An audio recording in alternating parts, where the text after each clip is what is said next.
গতকাল থেকে শুরু হয়ে গেল রঘু ডাকাতির shooting.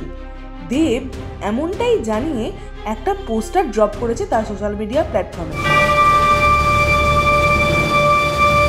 High, this is Hastalipi originals. এখন আপনাদের সাথে রঘু ডাকাতের নতুন পোস্টার নিয়ে আরও একটা বিটিএস প্রকাশ করা হয়েছে, দেব প্রকাশ করেছেন তার সোশ্যাল মিডিয়া প্ল্যাটফর্মে, সেটা নিয়ে আলোচনা করব। এরকমই বাংলায় সমস্ত সিরিজ এবং সিনেমা সংক্রান্ত আলোচনা শুনতে এবং রিভিউ পেতে আমাদের এই চ্যানেলটা ফলো করে রাখুন এবং নোটিফিকেশন বেলের ওপর ক্লিক করে অল বাটনের ওপর ক্লিক করে রাখুন, যাতে আমাদের ভিডিও সবার আগে আপনাদের কাছে পৌঁছে যায়। তাহলে চলুন ভিডিওটা শুরু করছি।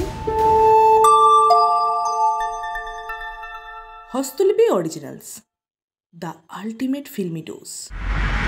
প্রথমে যদি পোস্টারটা নিয়ে কথা বলি তাহলে বলতে হয়, দেখা যাচ্ছে দেবকে বড় বড় চুলে এবং তীরধনুক হাতে, অর্থাৎ এই পোস্টার দেখে বোঝাই যাচ্ছে তিনি একটা কোনো জায়গায় রেড করতে গেছেন, সেইখানেরই অংশের দৃশ্য এই পোস্টারে তুলে ধরা হয়েছে এবং তার পেছনে তার সাঙ্গপাঙ্গদের দেখা যাচ্ছে মশাল হাতে।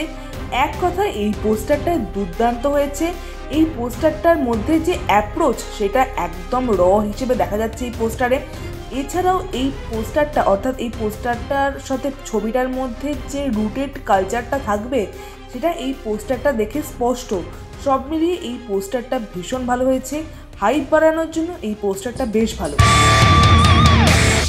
এরপরে যদি এই ছবির একটা বিটিএস নিয়ে কথা বলি, অর্থাৎ দেব নিজের সোশ্যাল মিডিয়া প্ল্যাটফর্মে, অর্থাৎ নিজের চ্যানেল থেকে এবং নিজের ফেসবুক পেজ থেকে একটা বিটিএস প্রকাশ করেছেন এবং সেই বিটিএসে কিন্তু দেখা যাচ্ছে তার ছবির জন্য যে সেট নির্মাণ হচ্ছে সেটা দেখাচ্ছে এবং সেই সেটে দেখা যাচ্ছে একটা জাহাজ, যে জাহাজে তিনি অ্যাকশন সিন করবেন সেই জাহাজটা তৈরি হচ্ছে।